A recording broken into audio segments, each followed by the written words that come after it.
problemas com a gestão de pessoas na sua empresa? Você precisa conhecer a Menvia Software. Somos especialistas em soluções para o recrutamento, seleção e gestão dos talentos. Através de nossos sistemas você poderá encontrar os melhores candidatos usando triagem inteligente, avaliar colaboradores e definir planos de ação, reter e valorizar talentos, construindo assim um RH mais estratégico. Venha agora mesmo para a Menvia Software. Em um mundo onde seus colaboradores podem trabalhar de qualquer lugar, cumprir com todas as regulamentações e coordenar suas atividades diárias pode ser caótico. Imagine poder controlar as horas e acompanhar a produtividade do seu time de um jeito único e intuitivo. Assim é o Avenue Engage, uma plataforma sofisticada que oferece a flexibilidade que você precisa para gerenciar um time em constante evolução, aonde ele estiver.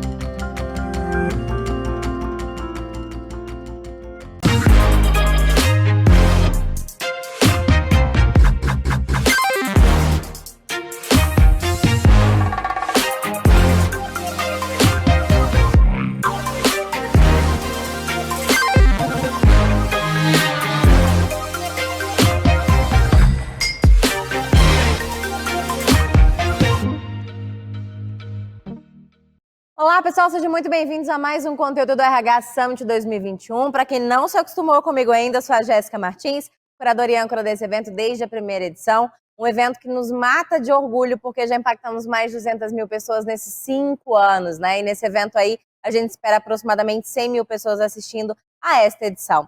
Bom, hoje eu estou aqui para conversar um pouquinho com o Antônio da Onze, já vou dizer um pouquinho sobre o que é que a gente vai falar aqui, mas antes é importante que ele se apresente. Antônio, seja muito bem-vindo. Obrigada pela sua participação, pelo seu conteúdo. Antes da gente começar, por favor, se apresenta. Jéssica, muito obrigado. Bom, grande prazer estar aqui no RH Summit. Bom, eu sou Antônio Rocha, sou fundador e CEO da Onze, uma fintech focada em previdência privada, trazendo uma previdência moderna, muito mais alinhada com o colaborador de hoje e com foco enorme em saúde financeira, né? Até um pouco que a gente vai falar aqui hoje também dessa parte de saúde financeira. Prazer estar aqui. Muito bom, Antônio. A gente vai falar um pouquinho hoje sobre mudança de comportamento, sobre saúde. E a gente vai começar aqui com uma pauta polêmica, né? No Summit, de modo geral, a gente tem falado bastante sobre a importância de se ouvir o colaborador, né? E trazer o colaborador para o centro. E a gente quer trazer uma visão um pouco complementar e diferente ao mesmo tempo nessa conversa, né, Antônio? Você traz aí que a gente não deve apenas ouvir o colaborador, mas isso tem um motivo. Conta pra gente. Você fala hoje, né, de ouvir o colaborador, ouvir a necessidade do colaborador, tentar ser o máximo, né, flexível possível, né, as políticas de recursos humanos flexíveis para atenderem, né, os interesses de hoje do colaborador. A provocação que eu gostaria de trazer, é uma provocação que a gente se fez muito até quando criou, né, uma de previdência, será, né, que o colaborador necessariamente sabe o que ele precisa mais, né, hoje, no curto prazo? Então, eu acho que a gente tem, né, a tendência sempre de focar, quando a gente pergunta para a gente o que a gente precisa, a gente naturalmente tende a focar nas necessidades de curto prazo. E, por vezes, esquece de focar no que a gente precisa no médio e longo prazo, né? É assim com, por exemplo, a necessidade de poupança, né? É assim com saúde financeira, né? Se a gente puxar lá atrás, tem vários exemplos, né, de quando as pessoas lá atrás perguntavam, né, antes da invenção do carro, o que elas queriam, elas iam falar que queriam ou cavalos mais fortes ou que elas queriam mais cavalos, né? Elas não conseguiam nem imaginar, né, o conceito de ter um carro. E eu acho que isso, né, é um desafio para o RH, né? É um desafio para o RH no sentido de que, poxa, não basta necessariamente você entender hoje o que o seu colaborador precisa, né? Eu acredito bastante que a gente tem que, de fato, procurar entender o que o colaborador necessita, né? Não só ouvindo ele, mas também, de fato, refletindo sobre quais são as necessidades que não estão sendo faladas, que o colaborador não está conseguindo manifestar, né? E acho que aí, por exemplo, no nosso conceito aqui, saúde financeira entra, né? Mas eu até, um outro exemplo bacana, Jéssica, que eu queria trazer, pensa, por exemplo, né, no que a gente vê hoje em dia com benefícios de academia, né, planos de academia. Acho que era impensável, né, eu posso falar da minha carreira, 10 anos atrás, quando comecei minha carreira profissional, 10, 12 anos atrás, era impensável uma empresa oferecer um benefício que pagasse uma parte da sua academia. Não era uma coisa usual, né? Em que momento que isso surgiu, né? Em que momento que as pessoas começaram a parar e falar, poxa, não, eu tenho uma necessidade aqui de cuidar melhor da minha saúde física e um benefício de academia, poxa, vai ajudar o meu colaborador a cuidar melhor da saúde física dele e, poxa, é um negócio, é uma coisa que eu como empresa, né, a gente como empresa quer oferecer para os colaboradores. Então, em que momento que isso surgiu, né? Em que momento que essa necessidade, de fato, aflorou e apareceu para a empresa, né? Outro exemplo, saúde mental, né? Era uma coisa que ninguém falava e, poxa, é um dos temas mais em alta agora. Por quê? A gente está passando por uma pandemia, a necessidade de saúde mental, de fato, aumentou, né? Das pessoas sentirem que estão sendo cuidadas, né, com relação à saúde mental, e essa necessidade aflorou agora. Será que ela já não existia antes? Será que já não tinha uma série de pessoas que já tinha essa necessidade antes, mas ela simplesmente não estava ali visível?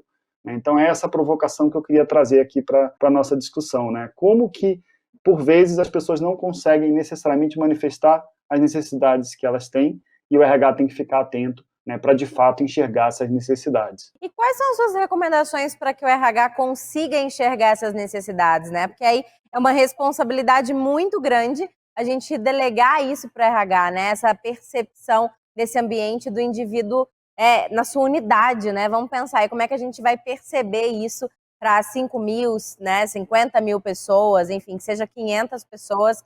Como é que a gente pode fazer isso? Seria através da liderança?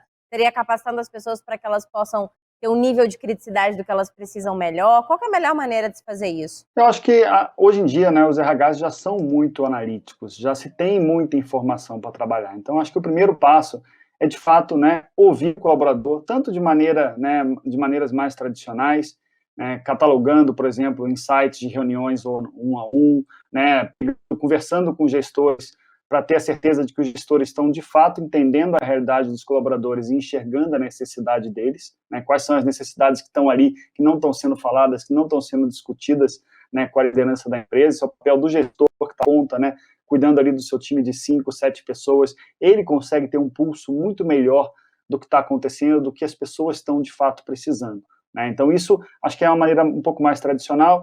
Maneiras não tão tradicionais, mas acho que pesquisas mais abertas, pesquisas onde os colaboradores possam, de fato, refletir sobre o que eles estão precisando, que angústias que eles têm, que preocupações que eles têm, né? Então, poxa, quando a gente faz pesquisa sobre, né, com colaboradores, sobre quais são as preocupações que estão, né, no topo da cabeça das pessoas, ou que vem à mente primeiro, né, vem muita coisa relacionada, poxa, agora com o momento, com saúde, preocupação com saúde, vem muito preocupação com o dinheiro, é uma coisa que não aparece, né, tanto para as lideranças das empresas, a preocupação com o dinheiro vem bastante, né, vem preocupação com conhecimento, com evolução de carreira, vem preocupação, poxa, com a necessidade de se reinventar, né, para as pessoas que estão ficando mais velhas. Então, olha quanta coisa que, poxa, que a gente não necessariamente está hoje falando, né, mas aparece quando você, de fato, faz pesquisas, né, com a intenção de descobrir essas coisas. Então, a gente sempre recomenda, né, pesquisas amplas sobre necessidades,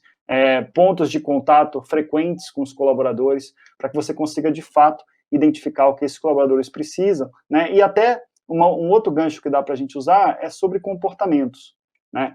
E o que eu queria falar sobre comportamentos? Eu acho que comportamentos são bons indicadores de necessidades. Então, vou dar um exemplo, né? Como é que a gente descobre, né, por exemplo, que os colaboradores estão com algum tipo de necessidade com relação a finanças? Pelo comportamento deles. Então, se a gente faz uma pesquisa, por exemplo, para identificar, né, a prevalência de crédito ou a prevalência de uso de produtos financeiros ruins na base de colaboradores, quantos colaboradores no último ano, por exemplo, tomaram crédito? Quanto que isso foi diferente versus o ano anterior? Esse tipo de comportamento, né, que pode ser bom ou ruim, ele é um indicador de uma necessidade que pode ou não ser atendida pela empresa.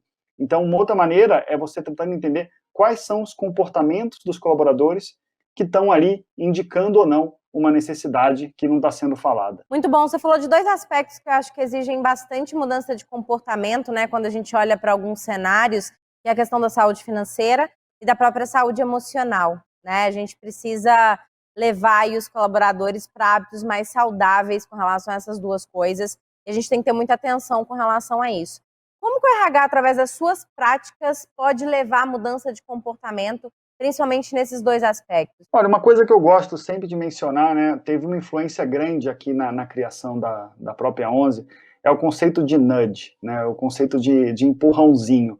Ou seja, né, como que você consegue, a partir de pequenas escolhas ou pequenos incentivos que você faz para as pessoas, de fato mudar o comportamento delas, né? Tem um livro bem famoso do Richard Thaler e do Cass Sunstein, que se chama, de fato, Nudge, em que ele fala sobre essas estratégias, esses empurrõezinhos que você pode fazer com as pessoas, né? Jamais você restringe uma escolha, você tenta influenciar as pessoas na direção de um comportamento mais saudável, né? Isso tem que ser feito de forma muito transparente, tem que ter um cuidado, um empurrãozinho para o mal, que você está fazendo ali de forma oculta, né? Por exemplo, eu vou dar exemplos aqui de empurrõezinhos ruins, né? Quando você tenta fazer, por exemplo, uma venda casada, né? É um empurrãozinho ruim, você vai e oferece um outro produto ali junto com uma compra que uma pessoa está fazendo. Quando a gente fala de nudge, a gente fala de empurrõezinhos bem intencionados, empurrõezinhos que tentam fazer as pessoas, de fato, mudar o comportamento delas, né? Então, de maneira geral, né, alguns exemplos de empurrõezinhos, e a gente acha que é importante RHs,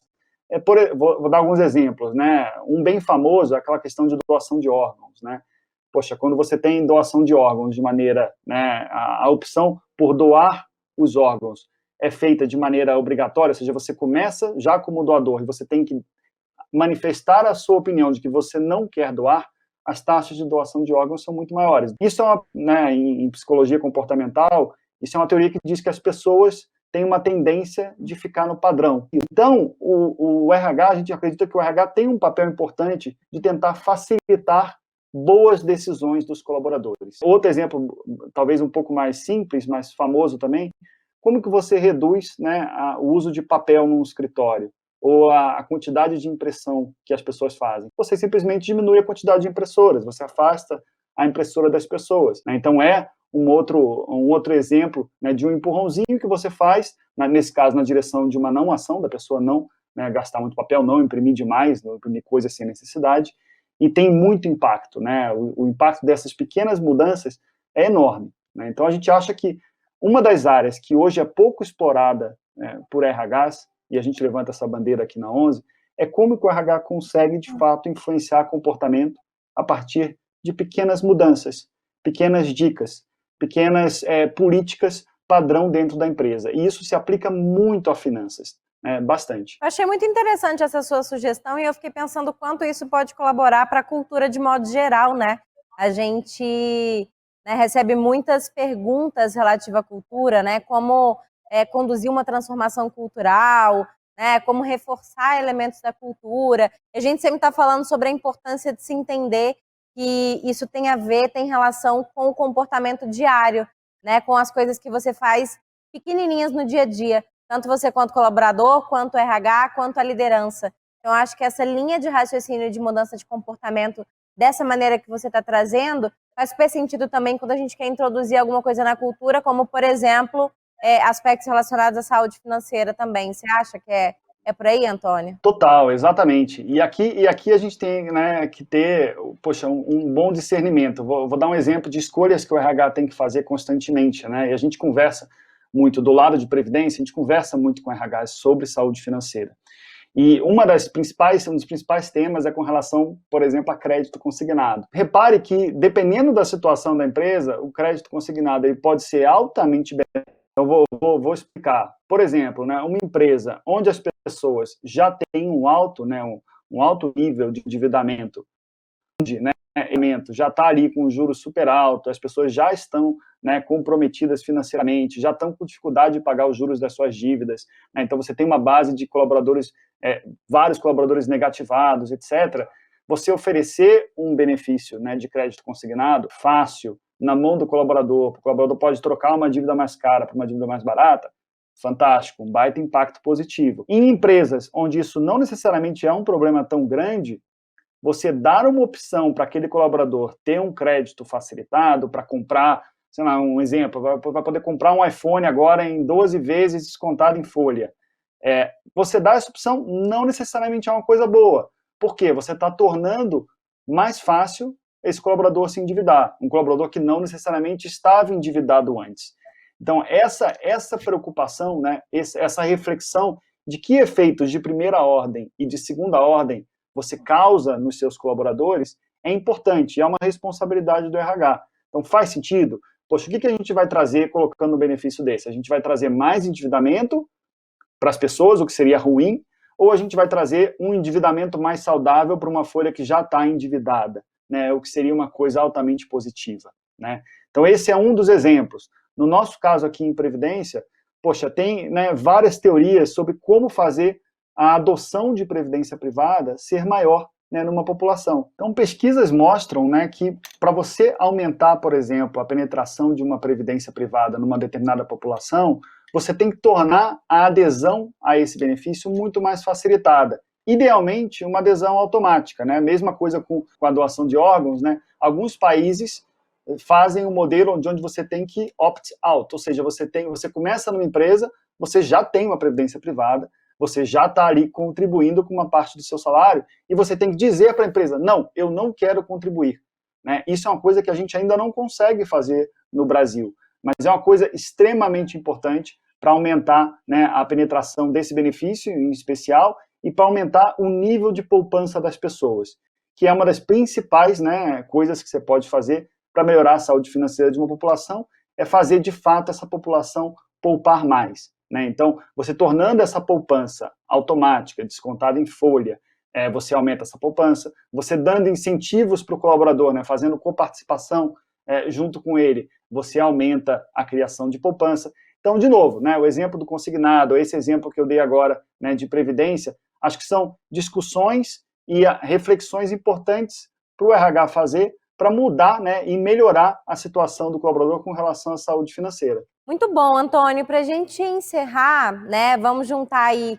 comportamento e finanças em termos práticos e até de forma resumida, porque você acabou ao longo da sua conversa trazendo alguns insights sobre isso, mas como é que quem está nos ouvindo, né, pode pegar aí como inspiração algumas coisas que você trouxe para transformar em prática dentro da empresa para montar, por exemplo, um programa de finanças, de saúde financeira e mudar o comportamento da sua população lá com relação a isso? Fantástico, Jéssica. Acho que tem, poxa, coisas bem práticas, bem simples que podem ser feitas, né? Então, a primeira delas, a gente sempre recomenda também, poxa, vamos rodar um diagnóstico, vamos fazer um diagnóstico. Não é uma coisa complicada, não é uma coisa que exige, poxa, um ferramental complexo. Qualquer empresa pode simplesmente montar uma pesquisa e diagnosticar, né, a sua base de colaboradores com relação à saúde financeira. As empresas, Jéssica, e vários RHs que vão estar assistindo aqui agora, quando eu falar de diagnóstico de saúde financeira, vai dar aquele aperto, né? Porque, poxa, qual que é o receio das pessoas quando vai diagnosticar a saúde financeira de colaborador? Vai vir reclamação do salário, o colaborador vai pedir para ganhar mais, o colaborador vai dizer que está ganhando pouco, poxa, e vai virar uma discussão de aumento de salário. Só que a discussão de saúde financeira é muito mais ampla que isso. Ela envolve formação de reserva, capacidade de poupança, né, gastos mal feitos, uso de produtos financeiros ruins, que a gente acabou de discutir aqui com relação a consignado. Então, né, a gente recomenda sempre, poxa, roda uma pesquisa sobre saúde financeira com os colaboradores. Os insights, né, os resultados vão ser surpreendentes. Em geral, as empresas conseguem identificar vários problemas relacionados à saúde financeira em algumas áreas, em alguns níveis de cargo. Essa é a primeira parte. Depois disso, como é que você começa a resolver? Dado que você diagnosticou, como é que você começa a resolver, né? E aí você tem que, de fato, pegar os resultados desse diagnóstico, refletir que mudanças, né, a empresa deveria fazer em relação à política de benefícios, em relação a iniciativas e programas que podem ser, inclusive, liderados pelos próprios colaboradores. Então, vou dar um exemplo, né? Pegamos uma empresa onde, né, a base de colaboradores tinha uma série de dúvidas com relação a conceitos básicos de finanças.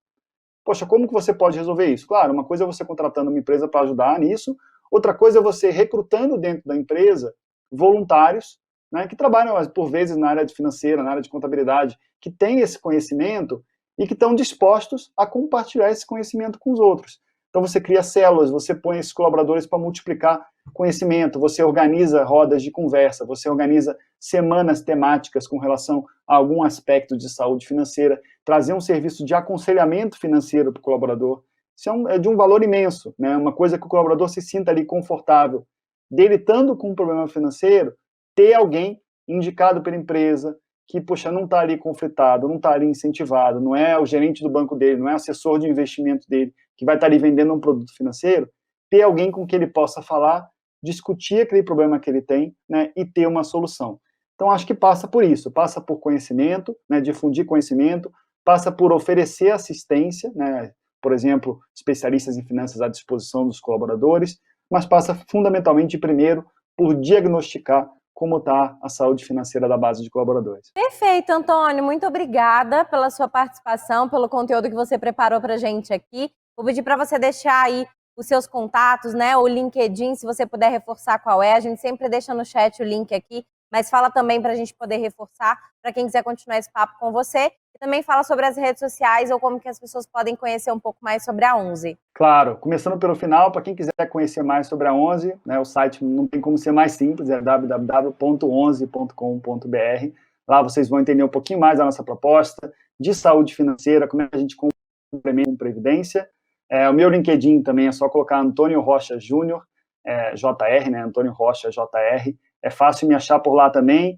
Eu tento compartilhar bastante conhecimento, compartilhar vários artigos ali. Então, acho que vai ser muito bacana poder trocar informações com quem está assistindo a gente. Quem quiser bater um papo sobre saúde financeira, estou à disposição. Vai ter uma outra sessão aqui no RH Summit, né? Já teve uma outra sessão aqui no RH Summit. Quem quiser procurar também do Rodrigo, nosso CEO, batendo um papo com o Sérgio da OLX sobre como que a gente está ajudando a OLX com relação à saúde financeira também. Perfeito, muito obrigada mais uma vez, Antônio. Pessoal, muito obrigada pela participação de vocês, por terem ficado conosco até o final nesse conteúdo. E a gente aguarda vocês nas nossas redes sociais. Muito obrigada e até o próximo conteúdo.